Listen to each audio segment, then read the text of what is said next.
I'm talking about the vlog squad, obviously. Hey, how's it going? Today is New Year's Eve, and I decided I wanted to go out with a bang and my favorite way to do that is to drastically change my hair. Now, we've been over this before quite a few times, and there's something that connected to my hair. Maybe my nerve endings are connected to the dead skin cells of my hair, where when I change my hair, I feel like I change, and it helps me. This year has been one of the most chaotic, jolty, painful, difficult, beautiful, inspiring years of my entire fucking life. And there are times, not to be dramatic, there are times I didn't know if I would survive it. And here it is, New Year, and I'm so ready to just leave all of the bullshit of 2018 and my life and existence in 2018 behind. I am so ready for a fresh start and to be who I want to be and to show who I actually am. And we'll get more into that later. And after this is all finished, I'll spill the tea, sis. I guess I just feel like at some point I got so lost. And it's not that I didn't know who I was, because I know who I am. But this weird thing happened where I started doing this shit when I was 22 years old, and I'm 27 now, and I'm a completely different person than I was when I was 22 years old, or even last year or a few months ago. I'm always constantly changing and growing and evolving. But when it comes to turning on this camera and doing this thing every week where it's like, it's hard to change, if that makes sense. So like I can be like a chill, normal person, but then I turn on the camera to do my job and I'm welcome back. Okay guys, this week. And it's like, just this, it's like I'm doing a caricature of my 22-year-old self. And I feel like that's what I've been doing. And I'm like a grown ass fucking woman, dude. Like I just don't want to be that guy anymore. And this thing happened this past week where I don't know how many people noticed. Probably only the people who are like really, really up to date on my shit. But I didn't post on Wednesday for the first time in, how long have I been doing this? 4.5 years? September of 20. How long have I been doing this? Like 4 years, I think. And I've never missed a Wednesday. And there was just so much shit going on. And I just didn't want to. And I've never in my time on the internet allowed myself to just like be a fucking person and just say like, I don't want to do this right now. Like I've never taken a break, and I took this break and I was just hanging out with like people in the real world. It wasn't even in my brain to like edit. And I was like writing and recording music and writing poetry. And there was never a moment in my brain of, fuck, I have to edit. It's my video. Like I have to get my video up. And it was so, I don't know. I feel like I just needed that to break the pattern that I put myself in and the persona that I've been trying to keep alive that I didn't even realize I was doing. And I just want to like be myself. And I just want to mark that. And I'm happy. Like I feel so fucking good, and I'm so excited for 2019, and I'm ready to start it with a fucking bang. And the best way I know how to do that is a good old-fashioned dramatic ass hair transformation. So the Gabbie show is back. Let's go get our hair done. I know exactly what I want. It's bold as fuck. Oh wow, wish I'd have been recording in this lighting this whole time. Shit. Okay, so I'm gonna go get my hair done. Did they meet Ricky last time? No. Hi, Ricky. No, I don't think so. Can we hear your story later after we talk for a little bit? What'd you say about Disney? He used to work for Disney, now he does hair. Oh, you used to work for Disney? Oh, I'm so gullible. Why am I like this? Okay, so we're going wild today. Breeza's done my hair blonde twice. She's never done a color for me. Show them my roots. Okay. I've had so much growth since the last time I saw you. Hair-wise and emotionally. Oh yeah, look at that. You can see it. Right there, boom. Yeah, it's so hot. That's wild. You look away. Really, because I feel like the most disgusting I've looked in probably 5 years. Don't worry, but me thanks. too. I've been taking care of Ricky, so. But you're so beauty. Okay, so Ricky said and Breeza said that this color lasts a really long time, which I actually wasn't expecting because it seems like a color that would wash away really quickly. But I'm actually hyped because my hair never holds color that well. So maybe I'll actually be able to hold on to a color for a minute. And I think do you think this is gonna look good on me? Yes. Do you actually? I do, and I think it's gonna last the best. Okay, cool. I'm really stressed right now because Breeza told me that I can't really move my head because I'll mess up the balayage. So I'm just really stressed out about it. So, balayage is like this. And then if you turn it around, there's dark. And then in the top, there's light. So that's how you create the sun-kissed. I actually haven't been this excited for a hair color since I went purple and blue. This is like new me. New year, new me! Exactly. You deserve it. So I don't know if you guys met Ricky last time. Ricky is Breeza's, you wanna go sit on that side of him? Yes. Ricky is Breeza's boo, and he just got into a horrendous motorcycle accident. He should be dead, 100%, and he is not dead. He is very much alive, and his recovery has been insane. Because they said, what, you should have been in bed for months. At least months, yes. I got lucky. I was blessed. I was in a coma for 6 days. I ended up breaking my neck, my back, and Your teeth? 6 bones, 13 teeth, 6 bones. What were the bones? My neck, my back, my hip. My pussy and my crack, I'm sorry. My hip. my hip, my pussy, and my crack. I broke my hand and just some other things. But in reality, when I woke up out the coma, I just was good to go. Yeah. And they were telling them that I was probably gonna have serious brain injury because I had a big blood clot in my lower He had a brain. contusion. Damn. Usually that ends bad. Yeah. So I really got lucky, and I'm here to stay. Somebody's looking after me, you know. 100%. He was doing hair like 2 weeks after. Yeah, when I woke up out the coma the first time, I felt normal. I thought I just got in an accident, honestly. Yeah. So I learned from that because I ended up wearing myself out too much and getting a small pneumonia. You mean Because I right just didn't after? chill. Yeah. Yeah. I have been working on it, and Breeza helps me a lot. Yeah. It's a good thing I had her, honestly, because she did shit that I couldn't imagine going through. It was a mini Yeah. vacation for me. Oh, you're out of control. No, honestly, you guys have been through so much this year, and you guys are just amazing Well, people. it was a great year, and I can't say that it ended bad. It just ended with a tragedy. So Yeah, but then look at you, you're still fucking I killing woke it. up 40, so Did you say you woke up damn. 40? I must have been in that coma for a long time. One of his vocal cords is paralyzed, so Yeah. he can't speak lower. Like that's the tone of or That's volume. That's the biggest like long-term injury I'm gonna suffer off of this. So Yeah. it's lucky at the end of the day. I don't want to complain. It just messed up my singing voice. You're stupid. He also has like a little bit of short-term memory, but I think that gets better with time. It does. That slowly gets Yeah. better because you know I've always had a little bit of short-term memory loss. Yeah. Your shit puts life into perspective so much. As much as anybody can say if they've had like a tough year, there's always something so much bigger. But over the last 2 years, I had tremendous luck in other ways. And also, his hospital bills are out of fucking control. But there's a GoFundMe, which I'm going to link down below. And if you contribute at all to help them pay their hospital bills, because hairdressers don't have benefits. No, we don't have that. So they don't have health We care. don't have shit. Yeah, so like they've been in the hospital for a long time. He's needed a lot of doctors and Still. like in a coma, and he was in the I got a hole ICU. in my And neck. he has a hole in his neck, and that all has to come out of pocket. So Yeah, his that's for when I GoFundMe will get be down hungry. there. That's for when you get hungry? Yeah, look at that. Wait, do you actually eat in there? No. Oh, I'm so gullible. Dude, how many times today do you say some shit and I just believe it? That's my short-term memory loss. All right, so we have removed the foils and we can see how light it is. So now you guys know that I am doing something that requires very light hair.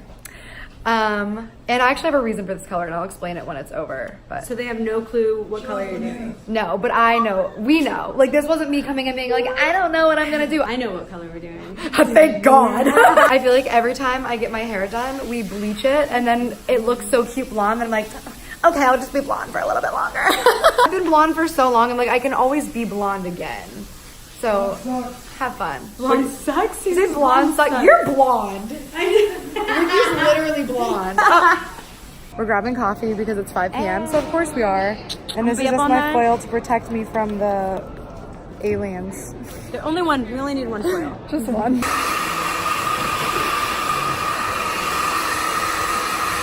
It is so fucking blonde right now. It's making my skin look hella red. Oh, you can't see this color. Oh shit, did they see? It's okay, I'll blur it. I'll blur it. It's fine, I'll keyframe. So yeah, this is really, really, really light. Has it ever been this light? No, I haven't seen it that way. And I've also never been this pale since you've known me, so. Yeah, you were just so pale, girl. Just kidding. I mean, I am, right? Why is my nose so red? I'm having a lot of skin issues right now. I legit look like Rudolph. You're so festive. We're rinsing. I'm very excited. I knew you. I can't wait to see it dry. Oh my god, and cut. He's cutting my hair, she color. So, color by Breeza, cut by Hair God Zito. So excited. He's a Ricky. He's so great at cutting too. What had happened was the hair took a little bit longer than we expected by like a few hours or whatever. So after my hair was done, I had to get ready really quick. I forgot to film because it was New Year's and I was having a really good time and I was actually pretty drunk. So I did not refilm my hair or film this video last night like I intended. So here it is, my hair. Here we go. Super dramatic. Nobody cares this much. It's yellow as fuck. I look like a comic book pop art character who wants to talk to the manager. It's like blonde, but like I want to be younger. It's blonde, but like please think I'm cool. It's blonde, but fake edgy. It's blonde, but I need to get my hair done. Do you have a highlighter? It's blonde, but not blonde at all because it's fucking yellow. I actually fucking live for it. I'm so happy. I've wanted to do yellow for so long. The reason I didn't do yellow was because I was a little bitch. Yellow is one of my favorite colors, but also just makes me so happy. That's why my phone is yellow. My table right now has yellow flowers on it. Yellow is just a happy ass color, and also I look good in yellow. So let's get into all the stuff that you guys actually want to hear, which is about my year. So I guess this is my year recap, because I feel like this entire year has been me seeing shit about myself and not talking about it, and then just kind of like pushing it down, and then it piling on top, and it kind of fed into itself. And I'm a very anxious person, and it's just been a rough year for a lot of reasons. And I don't know where to start. I saw this comment on my vlog channel recently that was like, listen, I don't mean this in any type of way, like I'm not trying to hurt your feelings, but I feel like you don't belong in this industry. Like you're too sensitive, you're too fragile, this isn't the industry for you. And I was like, damn, true? Because I am like an incredibly sensitive person to a huge fault. It is so easy to break my heart. My feelings get hurt really easy. It's hard for me to brush stuff off. I take stuff really personally. Something that I work on, but obviously I'm not great at yet. But I'm really good at it actually in my real life with like kind of real people in real situations. I'm good at being like, oh, I'm just gonna like move on. But it's a lot harder on the internet when it kind of comes in like waves of hate. And a lot of this stuff, maybe a lot of you guys haven't even seen, because for me, it gets recommended to me because YouTube recognizes it as content that I'll be interested in because it's about me. So they're like, hey, this has your name in it, watch it. And it kind of got to a point where especially these past couple months, I couldn't open up my phone without the first like 3 or 4 recommended videos being like hate videos. And fuck, I don't know how to talk on the internet because I just want to be like a real human being, because that's what I am, and like tell you how I'm feeling and what it's like. But I feel like when you do that, it's kind of like she's playing the victim or she's being so defensive. But then also if I don't say anything, then people say that oh my god, I'm breathing heavy. No, this is what we're putting to an end to. That's why I'm doing this video, because I'm not feeling anxious about this shit anymore. Like the purpose of this for me is to get all of this shit out of my life, because I don't want to bring this into the new year. Like I just want to be like a person again, and that's what I'm getting at. Okay, let me get there faster. I didn't post this last week for the first time, as I mentioned at the beginning of the video, because it was getting to the point where it was getting too painful for me to even think about YouTube. Because I I'm emo. This is what I'm talking about. Like, I was so dead set positive. I was like, you're not gonna get upset in this video. You're doing great. But it was hard. I try not to open Twitter and Instagram as much as possible. When I do have to watch YouTube, this is how pathetic I am. This is what a weak ass bitch I am. Say I have to look up a video. I will cover the screen so I can't see anything, type in the little search bar, and then search from there and make sure I don't see anything else. Because at the end of the day, I'm like I said, a human. And I think it's hard for people to look at us as like humans sometimes, because we're kind of this figment on the internet, and we've put ourselves out there and we've put ourselves up for scrutiny, and we've asked for this. I asked for this, but that doesn't make it easier. And I understand that, like, if I lost everything today, I'm still blessed as fuck. Like, I've had an amazing life that people can't even dream. Like, I know that people would trade this life for anything, and I'll always be grateful for that. But that doesn't make it easier, especially when you're a sensitive ass bitch like me, to deal with like videos popping up in your feed where it's like your face. It like gets to be a lot, and you can brush it off for a while, but then you can't. You know, I have these amazing people in my real life who know me as a person. I have these like hype men in my life who have nothing to do with social media, and they're just like, you know who you are. You know that you're a good person, and that should be enough. You work on yourself, like, you grow. You never want to hurt a soul. Like, who cares what these people say? But of course I care what these people say. I have to. On a career level, I have to, but like on a baseline human level, it just hurts. Have like, you know, these massive YouTubers who you've watched for like years and like you're a fan of, like, make fun of you. Like, it hurts. And I don't mean to be a little bitch, but like, it hurts. And again, like, I know that's part of it. It gets to be a lot sometimes. And I think the reason this year, because like, you guys, if you've been around YouTube for a while, you know that I've been caught in like drama or scandals or whatever it is in the past with like the rice gum thing or the joke stealing controversy. Like, I've been in negative spotlight before. But I think the reason this year felt so hard to navigate and heal from was because this wasn't people commenting on a situation this time around. It wasn't just, I think this did happen, I think this didn't happen, I think she's lying in this situation, or I think she's telling the truth in this situation. It felt like people just hating me as a person all year, because like nothing happened, and so the hate felt more random and poignant. It became just a game of people speculating on like my life and my relationships, who I'm hanging out with, who I'm not hanging out with. And it was either I did something horrible to be removed from this group of people, or I removed myself because I'm so selfish that I don't care about them and I don't want to be a part of their life. I'm talking about the Vlog Squad, obviously. And that's something that I've wanted to like talk about for a long time.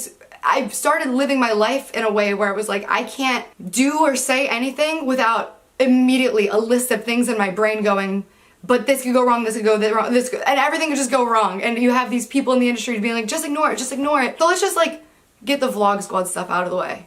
The truth is, between me and them, nothing happened. Literally, nothing happened. And people ask us to comment on it all the time, and we don't, because there's nothing to comment on.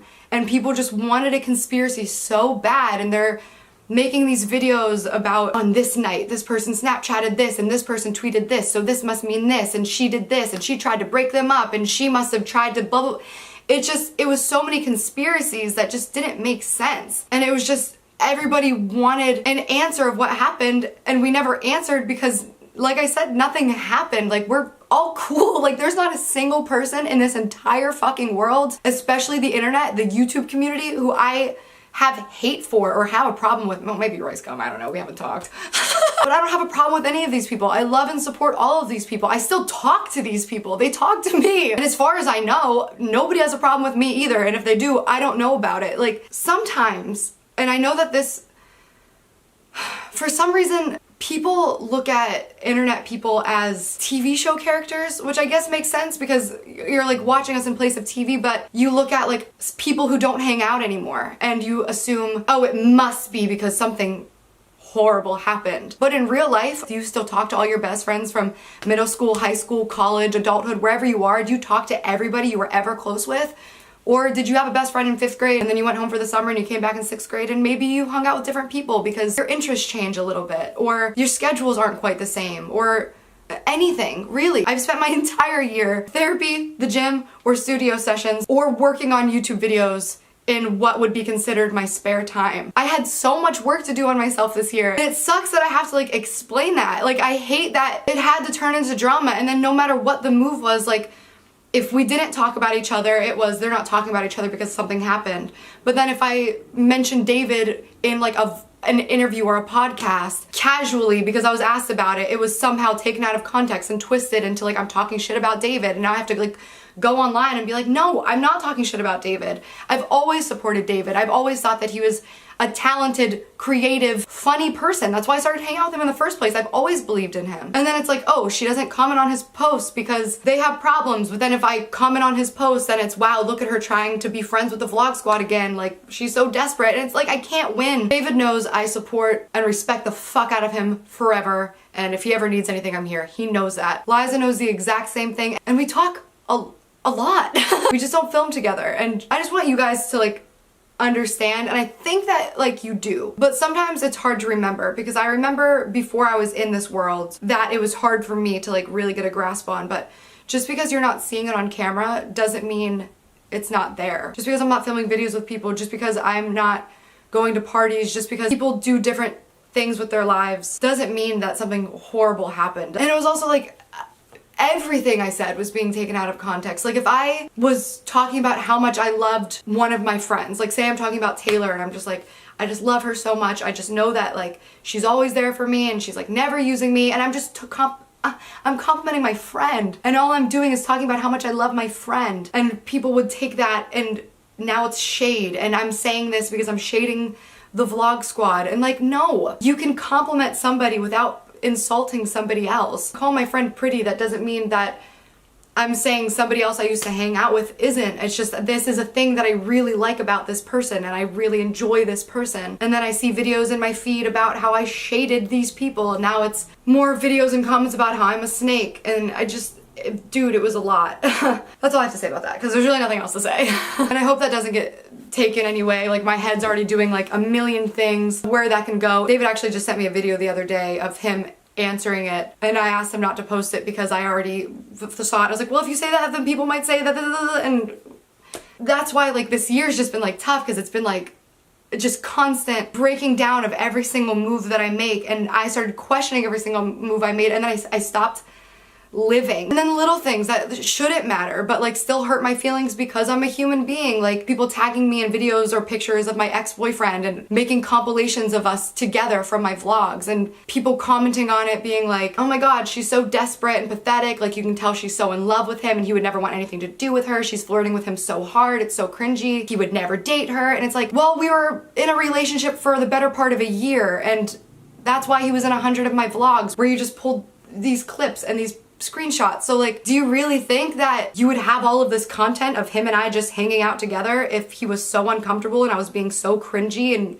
awkward and making him feel weird? And that's something that doesn't even matter. It's just like an example of so many people, like tens of thousands of comments at a time being like, wow, look at her. I know that all of this sounds like so incredibly just first world problem to the 1 millionth degree, but that's why I say like maybe I'm too sensitive for this industry. Also, sorry if I like feel like I'm being like aggressive. It's just like I've been holding all of this in for so long and I feel like it's coming out, and hey, am I gonna post this? I hope so. And there were a lot of people asking about Shane and I, like why we haven't been seen together, and that got turned into a huge conspiracy. And like, I love Shane. Like, I always still text Shane like whenever I like needed dad advice. Like, Shane's always there, and like I know that Shane cares about me too, but he works with my ex-boyfriend, and it's not, and that's okay. I've never wanted anything except for everyone to be happy. And I'm so happy that both of them are in a situation that is so beneficial to both of them, and that's great. But like, in the real world, people don't hang out with their exes a lot. Break up and you move on, and they're together a lot, so by default I just don't hang out with Shane so much. That doesn't mean we hate each other, that doesn't mean we had some massive falling out and we just don't care about each other. I love Shane so much. Like, you guys know I love Shane so much, but I get comments all the time about like, everybody left you and Shane left you, and I just want to be like, no. I think it's so amazing when people can remain friends. Like David and Liza, congratulations guys. That's pretty incredible.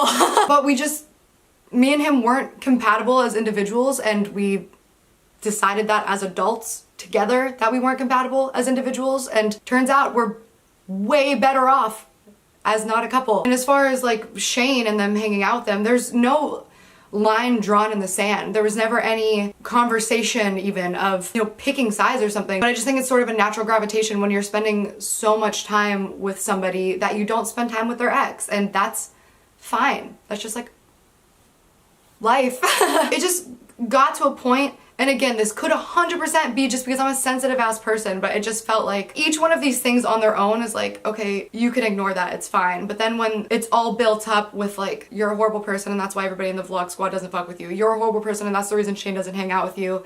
Look at you flirting so hard with this guy who will never fucking want you. You're so desperate and pathetic. Emotionally for me, I was just having trouble even accepting the smallest things because I was holding so much in and kind of like living on edge so much. Where like when I posted that pizza video, which if you know what I'm talking about, the pizza drama, I was just like fucking around at my old job and everybody's talking about how everyone there hates me so much and I'm being so annoying and they can't wait for me to leave. And the reality was I'm friends with those people, like actual friends. Like I visit them every single time I come home, and like at the end of the day my manager messaged me and he literally was like, it was so good to see you today, thanks for making me smile over and over again, I've been lacking that lately, I'm so happy you're doing so well for yourself, you not only dreamed your dream, you chased it and caught it, I'm so proud of you. And then when he finally watched the video, he messaged me again and was like, hey Gabs, I finally got a chance to watch the video. I'm shocked to hear you're getting negative feedback. Don't let them get to you. I thought it was a lot of fun doing, and I always look forward to seeing you when you make it home. I love you and I'm so happy to celebrate you and your successes. I hope to see you soon. So it's just like, it's so dumb that why am I even talking about this? Is this going to make it into the final cut? But that was just an example of like that breaking point of, here are these people who I have a good relationship with and were so happy to see me, and that video made me so happy.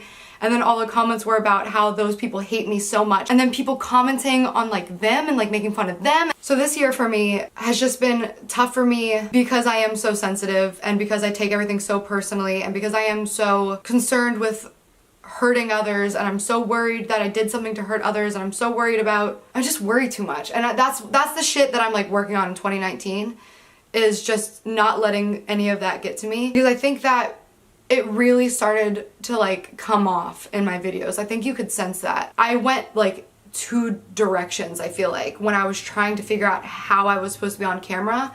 I either went way over the top, trying to be that caricature of that 22-year-old like I was talking about, where I was like, I'm gonna be funny and entertaining and it's the Gabbie Show. Or I was just like so anxious and tense that it comes off as like condescending and like I don't care. And I want to say this while we're here as well. For all the times this year that I've done something that rubbed people the wrong way, or handled a situation poorly, or waited too long to respond to something, or had a tone that came off as, I think I'm better than you, or I don't care, I'm sorry for everything. Like, I want to go into this new year with a blank slate. I know that everyone watching will always have whatever opinions and perception of me, and that's 100% okay, and that's what I signed up for. But just so you guys know, like, if I ever hurt you, if I ever bothered you, if I ever lost your trust, if I made you feel like I was talking down to you, I'm so fucking sorry. And I have so much work to do on myself still. And all I can do is keep trying to be better and keep trying to improve. And I've learned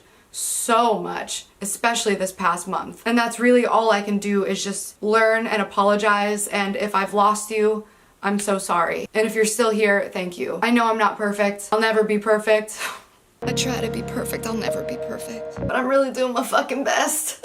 In summary, this year has been a fucking roller coaster, and I dipped down into one of the deepest places that I've ever been that like scares me to even think about. Like when I think about my like mental state and where I was for a minute, and just like how bad it had gotten. It's just scary. But on that note, I remember climbing the fuck out of it. This summer, I was on cloud fucking 9. This year has brought so much good into my life. And you guys know me. As much negative shit happens to me, the only thing that I can claim to be good at in this life is finding the reason and the purpose for everything, and finding motivation in my heartache and my pain. And that is what the fuck I did this year. And I love that for me. This year I completely rediscovered my love of music, and I know that's what I'm supposed to be doing. I know that's my next step, and it excites the living hell out of me to the point of I can't think about anything else except how excited I am to share this music with you. And every day I wake up with new melodies and new lyrics, and it feels like each track I make, people say, that's your best one, and I'm like, this is my best one. And I just, wow, I can't fucking wait. Hello 2019. I've written some of my best poetry this year that I can't fucking wait to put out there. I've grown so much in art and my drawing skills, and I can't wait for that. I've gotten in the best fucking shape of my life, which took so long and a lot of blood, sweat, and tears. Literally, I don't know if I've ever heard anybody actually use that in a way that they actually bled, sweated, and teared, cried. But I love my body. For the first time in my life, I can say I love my body. I discovered my passion for fitness, and through that, I rediscovered my passion for dance, which I felt like I could never do because I was so insecure about my body that I would have to do a million takes because, oh, my arm jiggled there and I didn't like that, or I had to wear clothes that covered my body completely and my muscles weren't tone at all, so I couldn't do the movements that I wanted to do. And now I'm so strong that I can dance the way that I want to dance, and I'm so excited to keep dancing. I'm so excited to tour. I'm so excited to buy a house. I finally am having like huge breakthroughs in therapy where I'm learning how to be a human again and how to enjoy my success. This year has brought some of the most amazing people into my life. I've had so much fun with so many people. I love my life so much, and I've never felt more surrounded in just love and support and positivity. I've never felt less alone in my entire life. For the first time ever, I really like me. I really fucking like me a lot. And I've finally reached this point in my life where it's like, I can like myself. And as hard as this year was, and as much as I was caring so much about everybody's opinion, I have these people in my life who are constantly reminding me, you're dope. Like, you are so kind and generous and loving and supportive, and that's what matters to me. And of course the internet matters to me. I'll always love the fucking internet and be here to whatever capacity I can be, but I've been living in a world that doesn't exist, and I didn't realize it until I didn't post 1 week and just gave myself 1 week to not care about it, and then got back into like, oh, this is what it feels like to not be anxious. This is what it feels like to live and take a day off. And I have to say again, like, thank you to all my friends who are watching this, who like have reminded me time and time again of me and who I am, because, I mean, you guys heard Monster. My self-esteem wasn't great for a while, and I was really having a lot of self-doubt, and I'm really fucking hard on myself and beat myself up and blame myself for everything all the fucking time. And that's really what Monster was about. It was like at this time where it felt like everybody hated me and everything was kind of like falling apart, and like everybody was telling me what a bad person I was. I started just like questioning it myself. My biggest fear, sometimes I say shit that chokes me up. I don't know what's gonna choke me up. My biggest fear on this planet, and I talk about it all the time, I've said it before, is like living in a world where I'm completely not self-aware. And I just kept telling myself, am I an evil person? And I'm just living in this like alternate reality. And then I realized I was, and it was YouTube. This year was a fucking nightmare, but it also was like the biggest learning experience I've had in a while. Like, it was a wake-up call. It was growth central. I've been uncomfortable as hell, which has made me like, even though I'm still a weak-ass bitch, a much stronger person. I feel like my life is in perspective now. Like, I understand what's important. I understand what matters. My values have shifted so dramatically. And going into 19, there's so much I'm excited to work on. As you guys know, I'm gonna continue to work on myself, focus on myself, try every fucking day to be a better person, because that's all I can do. Keep creating. I don't know what YouTube's gonna look like for me. I'm definitely not quitting YouTube, but you know, I probably won't post weekly anymore, because that's something that got me into a cycle that was, I don't think, very healthy, and it made me feel a lot of pressure to be somebody that maybe I wasn't. So I want to post shit that makes me happy. I want to post shit that means something. I'm gonna start posting without worrying about what other people think about it. So there's this project that I've been working on for a while, that I'm so passionate about, and it's all filmed and mostly edited, and it's like this project where I met the most amazing people, and I want to live under the poverty line for a week because most of you guys know I grew up in pretty extreme poverty. And it really fucked with me psychologically for a long time, and it really affected my health, and a lot of my weight issues that I had were because I couldn't afford to be healthy. And I had that wake-up call whenever I posted my full body transformation video. Somebody commented, okay, well, I can't afford $10 a pound nitrate free bacon and a $200 an hour trainer, so what do I do? And I was like, well, fuck. I did this project where I interviewed some of the coolest fucking people on the planet, and they're all living under the poverty line, and they were so kind to let me into their life and share their stories, and they were so excited for the project, and they were so like thankful for me to do it. And I never posted it because I was so afraid and selfish. I was afraid that if I posted it that people would tell me that I was only doing it to get positive PR, or that I was exploiting people who were living under the poverty line. As much as I know those people were so excited, I held back on it because I was afraid that the project, I didn't want that project to be ruined. But I'm gonna put it out because I fucking love it and I was passionate about it. Oh, I have so many things that I'm passionate about. I have so many ideas that I can't wait to do that take more time than a week. And that's what I'm gonna do. I'm gonna do it on my own schedule. It's gonna feel great. I feel great. I hope you all fucking feel great. I'm highlighter as fuck because this year's gonna be the highlight of my life, bitch! I love you to fucking bits. Thank you for being a part of my family. I'm so excited to take you along 2019 with me. This is gonna be dope. Say you're talking to me honestly, but you're lying to me constantly.